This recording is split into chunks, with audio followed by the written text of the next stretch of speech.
साथियों, आप सभी का लर्निंग अड्डा 21 में मैं पुनः एक बार हार्दिक स्वागत करता हूं। साथियों, मैं हूं संजय सिंह यादव। साथियों, आज की जो वीडियो है यह रीजनिंग के एक बहुत ही महत्वपूर्ण टॉपिक जिसे जो है सीटिंग अरेंजमेंट या रैंकिंग टेस्ट के नाम से जाना जाता है, यानी क्रम एवं बैठक व्यवस्था पे आधारित। साथियों, यहाँ पे 5 क्वेश्चन लिए गए हैं। ये पाँचों क्वेश्चन प्रतियोगी परीक्षाओं में दोहराए गए हैं। साथ ही साथ ये पाँचों बिल्कुल अलग टाइप के हैं। यदि आप इस वीडियो में बने रहे तो आप जो है सीटिंग अरेंजमेंट से या बैठक व्यवस्था से आप 5 महत्वपूर्ण काइंड्स को समझ पाइएगा। साथियों, अब जो भी आगामी प्रतियोगी परीक्षाएं होने वाली हैं, चाहे वो आपकी यूपीएससी 2025 की हो, चाहे अभी हाल ही में आपका ग्रुप डी परीक्षा होने वाली है, तो इन सभी में आप जैसा कि कोई भी प्रतियोगी परीक्षा हो, आप देखते हैं कि रीजनिंग के अंतर्गत निश्चित रूप से यहाँ से क्वेश्चन बनता है। बहुत ही यूनिक क्वेश्चन लिए गए हैं साथियों, बस आपको वीडियो में अंत तक बने रहना है। चलिए ज़्यादा देर न करते हुए सीधा हम अपने क्वेश्चन की तरफ चलते हैं। तो यहाँ पर जो पहला क्वेश्चन लिया गया है वो बहुत ही यूनिक है। कह रहा है कि एक पंक्ति में ए, पी और क्यू के मध्य खड़ा है। पी क्यू के आरंभ से 15वें स्थान पे है, क्यू पंक्ति में अंत से 15वें स्थान पे है, पी और ए के बीच में 3 व्यक्ति हैं, तो पंक्ति में कुल कितने व्यक्ति हैं आपको बताना है। देखिए, ध्यान दीजिए, पहली हम शर्त पे चलते हैं। पहला हमारा कंडीशन ये है कि जो आपका ए बंदा है ना, वो पी और क्यू के ठीक मध्य खड़ा है। तो आपको कहीं ना कहीं यहाँ पे मान लीजिए ये पी व्यक्ति है और ये मान लीजिए कि आपका क्यू व्यक्ति है, और इनके ठीक मध्य में कौन खड़ा है भाई? ए खड़ा है। तो पहली शर्त का आपने पालन कर लिया, यानी पी और क्यू के ठीक मध्य आपका कौन है? आपका ए जो है खड़ा है। ठीक है, अब कह रहा है पी पंक्ति के आरंभ से 15वें स्थान। देखिए, ये पंक्ति का आरंभ बाएं साइड से होगा, तो ये पंक्ति का मान लीजिए आरंभ है और ये पंक्ति का अंत है, यानी इसको आप अंत बोलेंगे, और ये इधर से पंक्ति का आरंभ हो रहा है बाएं साइड से। तो पंक्ति के आरंभ से क्या कह रहा है भाई? जो ये पी है ना, ये 15वें स्थान पे है, यानी इसका स्थान 15वां दिया गया है। और वही हाल क्यू के भी संबंध में बोला जा रहा है कि क्यू भी ना अंत से जो है वह भी 15वां स्थान पर ही है, यानी आरंभ से यह 15वां स्थान पे है पी, और क्यू भी अंत से 15वें स्थान पे है। तो ये क्लियर हो गया कि यहाँ ये 15 व्यक्ति हो गए और ये 15। अब आपसे पूछा, अब देखिए अगली कंडीशन पे चलिए। अगली जो शर्त है वो ये है कि P और A के बीच में 3 व्यक्ति हैं। अब देखिए P और A के बीच में कह रहा है 3 व्यक्ति हैं। ठीक है, तो फिर आपसे लास्ट में पूछ रहा है पंक्ति में कुल कितने व्यक्ति हैं? टोटल व्यक्तियों को बताना है। हमें यहाँ तक P तक मालूम है 15 व्यक्ति आरंभ से, Q तक मालूम है हमें जो है अंत से 15 व्यक्ति, हमें P और A के बीच के व्यक्ति भी मालूम हो गए, लेकिन हमें A और Q के बीच के व्यक्ति नहीं पता है। ये कैसे निकलेगा? बड़े आराम से निकलेगा। इसलिए पहली शर्त ये है कि P और Q के बीच में आपका A बैठा है, इसका मतलब मध्य में बैठा है। तो जब यहाँ पे P और A के बीच 3 आदमी हैं, तो जाहिर सी बात है कि A और Q के भी बीच में 3 आदमी होंगे, तभी तो ये मध्य में, चूंकि ये ठीक मध्य में है, तो बस यही आपको 3 एक्स्ट्रा इनके बीच आदमी डाल देना। अब देखिए पंक्ति में कुल कितने टोटल व्यक्ति हैं पता चल जाएगा। देखिए, आरंभ से P तक 15 हो गया ये, और ये बीच वाले 3 लोग हो गए। अब देखिए A भी तो अपने जगह एक व्यक्ति, यानी A स्वयं में एक व्यक्ति है। अब इसके भी बीच में A और Q के भी 3 लोग हो गए। ठीक है, और यहाँ अंत से ये जो है आपके 15वां स्थान पे। तो 15 में 15 आप जोड़िएगा 30 हो जाएगा, और 30 में 3 3 6 1 7, टोटल मिला के आपके कितने हो जाएंगे? 37 व्यक्ति इस पूरी पंक्ति में थे। जब भी इस टाइप का क्वेश्चन आएगा तो आपको ऐसे ही बस आपको बड़े आराम से इस क्वेश्चन को कर लेने की ज़रूरत होती है। अब हम लोग अगले क्वेश्चन की तरफ चलते हैं। अगला क्वेश्चन भी यूनिक है अपने जगह। कह रहा है ई बाएं छोर से 20वें स्थान पे खड़ा है। यदि ई को 4 स्थान दाएं स्थानांतरित कर दिया जाए तो वह दाएं छोर पर होगा।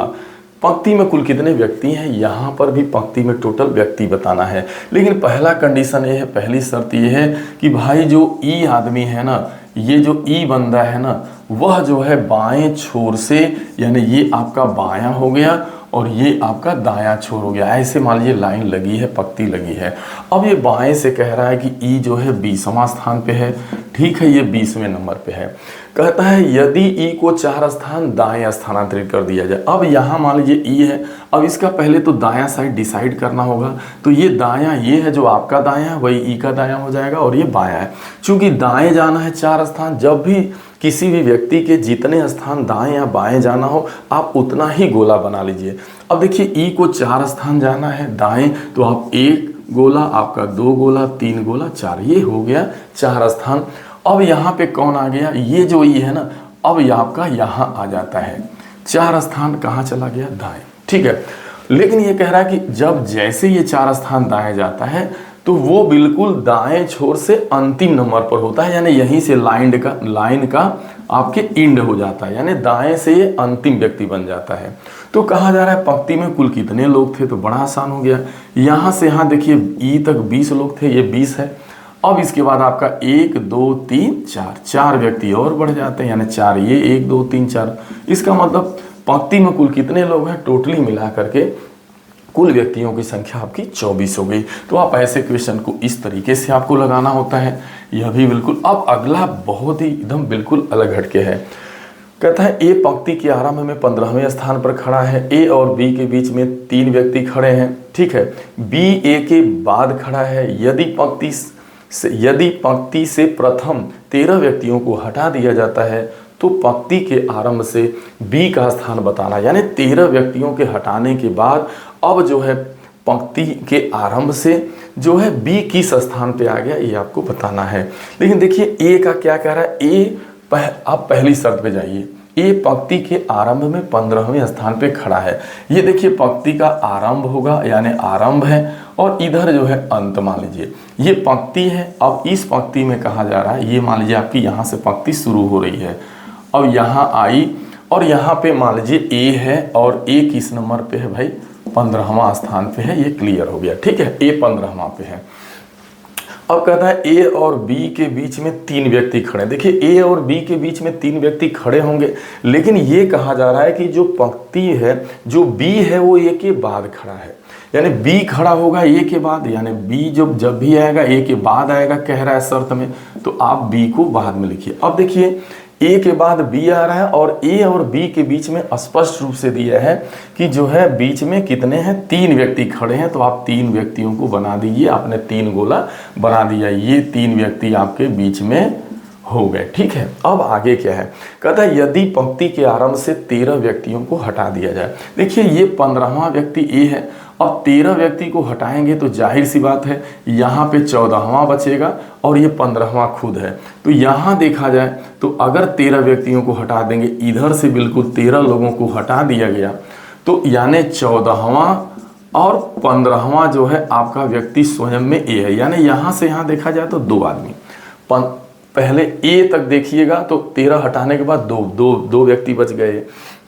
अब इसके बाद देख रहे हैं बीच में 3 होंगे ही, 3 लिख दीजिए, और बी अपने आप में एक व्यक्ति है, ये है। तो आखिरकार यहाँ से देखा जाए 13 लोगों के हटने के बाद कह रहा है कि आरंभ से बी का कौन सा स्थान हो गया। तो भाई देखा जाए तो 1 2 3 4 5 6 छठे स्थान पे, या ऐसे भी 3 2 5 1 6, यानी अब वो शुरू से 6वां नंबर पे हो जाएगा जब 13 लोग। जाहिर सी बात है 15वें स्थान पे ये है, 13 घटाएंगे तो ए तक आते आते ये 2 व्यक्ति, बीच वाले 3 व्यक्ति, 3 2 5, और बी अपने आप में स्वयं एक व्यक्ति है, तो ये मिला के 6 हो गए। अब ये भी क्लियर हो गया। इस टाइप का जब भी आए तो आप इस तरीके से आपको जो है क्वेश्चन को करना है। देखिए चौथा क्वेश्चन बहुत ही लाजवाब क्वेश्चन है, बहुत ही लाजवाब। देखिए कह रहा है जो बी है ना, डी के 3 स्थान बाएं हैं जो दाएं छोर पर है, और ई के 4 स्थान दाएं हैं जो बाएं छोर पर है। पंक्ति में कुल कितने व्यक्ति हैं आपको बताना है। देखिए कह रहा है कि भाई बी जो है ना वो डी के 3 स्थान बाएं हैं मान लीजिए। तो देखिए अगर हम बी की बात करेंगे, कौन भाई, बी, यहाँ मान लीजिए ये बी है। अब बी के आपको क्या कह रहा है, देखिए प्रश्न में बी के जो बी है ना वो डी के, ध्यान रखना, सॉरी यहाँ पे बात हो रही है बी की, लेकिन वो डी के, तो ठीक है पहले आपको डी बनाना है। अब जो बी है वो डी के 3 स्थान बाएं है। देखिए डी का दायां राइट साइड ये होगा और इसका ये लेफ्ट साइड होगा। अब डी के 3 स्थान जो है बाएं साइड जाना है, वहां पे बी होगा, बी का स्थान डी के 3 स्थान बाएं। तो डी के 3 स्थान बाएं जाने का मतलब कै गोला बनाएंगे, 3, 1 2 3, यानी 1 2 3। भाई डी के बाएं जाना है 3 स्थान, वहां पे आपका कौन है भाई, वो बी का स्थान है, ठीक है। लेकिन आगे कह रहा है जो कह रहा है जो दाएं छोर पर है। अब ध्यान में देना है कौन दाएं छोर पे है, तो देखिए डी ऑलरेडी आपका जो दाएं छोर पे इसको होना चाहिए, इसको कहाँ होना चाहिए, दाएं छोर पे, ठीक है। तो अभी तो फिलहाल ये बाएं है, लेकिन घबराइए मत। अब कह रहा है और ई जो है ना वो 4 स्थान दाएं है। देखिए ई, लेकिन यही भी ध्यान देना है, ये दोनों बातें बी के संबंध में बोली जा रही हैं। यही बी बंदा डी के 3 स्थान बाएं है, और यही बी बंदा आपका क्या भाई, ई के 4 स्थान दाएं होना चाहिए। तो अगर यहाँ पे देखिए, अगर यहाँ आप ई को ले लेते हैं तो ई के 4 स्थान दाएं जाना, देखिए ई है 4 स्थान दाएं जाना चाहिए, लेकिन क्या जाना चाहिए, बी। तो देखिए 1 2 3 और ये स्वयं आपका देखिएगा तो बी 4, देखिए 1 2 3 4। तो देखिए ई के दाएं 4 स्थान पे बी हो गया, और डी के बाएं 3 स्थान, 1 2 3 स्थान पे आपका कौन हो जा रहा है, बी हो जा रहा है। लेकिन ये कह रहा है कि जो है ई जो है ना, ई आपका बाएं छोर पे है, कह रहा है कि ई बाएं होना चाहिए, और डी को कहाँ होना चाहिए, दाएं छोर पे, ठीक है। यानी बी जो है डी से 3 स्थान बाएं है, जो दाएं छोर पर है, यानी डी दाएं छोर पे हो गया और इसके 3 स्थान बाएं बी हो गया। अब ई को कहा जा रहा है कि ई के जो ये बी है ना, ये बी, देखिए बी के ही बारे में बोला जा रहा है, जो ये बी है ना वो ई के जो है, ध्यान में रखना है, ई के कई स्थान, 4 स्थान दाएं। देखिए ई का दाएं है ना, ई का राइट है ना, राइट 1 2 3 चौथे नंबर पे है। जो बाएं जो क्या है, जो बाएं छोर पर है, यानी ई बाएं छोर पे हो गया, तो ई को बाएं छोर पे होना चाहिए, डी को दाएं छोर पे होना चाहिए, और डी के बाएं तीसरे स्थान पे बी होना चाहिए, और ई के दाएं चौथे स्थान पे बी होना चाहिए। सारी शर्तों का पालन हो गया। आपसे पूछ रहा है टोटल व्यक्ति में कितने लोग हैं, तो आप काउंट करिए 1 2 3 4 5 6 7 8, तो 8 लोग हैं। इस तरीके से भी यह आप देखिए भाई, ये स्वयं में 3 व्यक्ति तो हैं ही, तो 3 आदमी तो होंगे ही भाई, एक ई है, एक बी है, एक डी है। बाकी देखिए जब बीच की बात करेगा, अब 4 स्थान मान लीजिए दाएं बोला, तो जब 4 स्थान दाएं लेंगे तो 1 कम करिए, कहने का मतलब आप ट्रिक भी लगाते हैं, तो 4 में से 1 कम कर दीजिए, 3 हो गया। अब यहाँ 3 में से 1 कम करिए, 2, तो इस तरीके से भी 3 3 6 2 8 ही होगा। लेकिन ये आपके टोटल आपके 8 व्यक्ति। अब नेक्स्ट क्वेश्चन की तरफ बढ़ते हैं हम लोग। ये बहुत ही यूनिक क्वेश्चन था। देखिए यहाँ जो दोनों बातें दी गई हैं वो बी के संबंध में दी गई, ये ध्यान है, यह बी डी के 3 स्थान बाएं है और ई के 4 स्थान दाएं हैं। ये समझना है कि ये दोनों बातें बी के संबंध में दी गई हैं, और जो ई है वो दाएं छोर पे है, और डी को कहाँ होना चाहिए, बाएं छोर पे होना चाहिए। चलिए लास्ट क्वेश्चन, पी एक पंक्ति के मध्य में, देखिए पी एक पंक्ति के मध्य में है, जहां वह बाएं से 20वें स्थान पर है, तो पंक्ति में कुल व्यक्तियों की संख्या बतानी। ये बहुत ही आसान क्वेश्चन है। देखिए जो पी बंदा है, मान लीजिए ये पंक्ति है, ये कोई पंक्ति, इसके ठीक बीच में जो है आपका पी है, और वो जो है कह रहा है कि बाएं से 20वें नंबर पे, मान लीजिए ये आपका बायां है और ये आपका दायां है, ठीक है। तो ये बायां हो गया, ये दायां हो गया, और ठीक यहाँ से ये 20वां स्थान पर है। अब देखिए कोई व्यक्ति लाइन के ठीक, कोई लड़का मान लीजिए कोई लाइन लगी उसके ठीक बीच में है, अब वो बाएं से 20 नंबर 20वें स्थान पे है। अगर उसका बाएं से 20वां स्थान है, मान लीजिए 20वां स्थान, तो दाएं से भी तो 20वां ही नंबर पर होगा। क्यों होगा, इसलिए कि वो ठीक मध्य में। जब आप किसी पंक्ति के मध्य में रहते हैं और आप स्टार्ट से या आप बाएं साइड से किसी एक साइड से आप 20वें स्थान पे हो, तो आप ही जो है इधर से भी आप 20वें नंबर पर ही होंगे, क्योंकि ठीक आप बीच में हो, ठीक है। तो इसका मतलब देखा जाए, अगर आप 20वें नंबर पे हैं तो देखा जाए कि 19 लोग इधर हो गए आपके, आप एक स्वयं में व्यक्ति हो गए, और यहाँ पर 19, तो आपका 19 19 38, और एक देखा जाए तो 39। यह आपको तरीका होता है, इसका एक ट्रिक होता है कि टोटल व्यक्तियों की संख्या होती है लेफ्ट से क्रमांक प्लस राइट से क्रमांक -1। देखिए यहाँ से इस वो जो पी व्यक्ति है वो बाएं से भी 20 नंबर पे है और दाएं से भी 20 नंबर पे है, और उसमें से एक कम किया जाता है। क्यों ये कम किया जाता है, इसलिए कि आप एक ही व्यक्ति की पुनरावृत्ति 2 बार कर दे रहे हैं, इधर से भी P20 इधर से भी P20, तो आपने उसका स्थान 2 बार ले लिया, जबकि वो व्यक्ति 1 बार है। इसीलिए या तो आप 20 में 20 को जोड़ के 1 कम करेंगे तो 39 आएगा, या ये मध्य में है तो इसके आगे 19 लोग, इसके पीछे भी 19 लोग, यह व्यक्ति स्वयं में 1 हो गया। तो इस तरीके से 19 + 19 आप +1 कर दीजिएगा तो आपका 39 आएगा। यही आंसर होगा। साथियों यदि ये वीडियो आपको अच्छा लगे तो साथियों अपने लोगों के बीच ज़रूर शेयर करिए। और आगामी जो भी प्रतियोगिता, देखिए ये आपकी जो है देखा जाए तो सीटिंग अरेंजमेंट या रैंकिंग टेस्ट को लेकर के ये पार्ट 1 वीडियो है। अभी जो है 3-4 पार्टों में ये वीडियो लेकर के आऊँगा, जो बिल्कुल अभी आप 5 टाइप के क्वेश्चन देखिए, अभी आप बिल्कुल 5 अलग अलग टाइप के नेक्स्ट वीडियो में आपको क्वेश्चन देखने को मिलेगा। साथियों अब यदि वीडियो अच्छा लगा हो तो अपना एक प्यारा सा कमेंट जरूर दें। यदि आप नए हैं, अभी तक आपने लर्निंग अड्डा 21 चैनल को सब्सक्राइब नहीं किया है साथियों, तो कृपया करके सब्सक्राइब कर लीजिएगा। साथियों मिलते हैं अगली वीडियो में, तब तक के लिए आप सभी को ढेर सारी शुभकामनाएं। Thank you so much.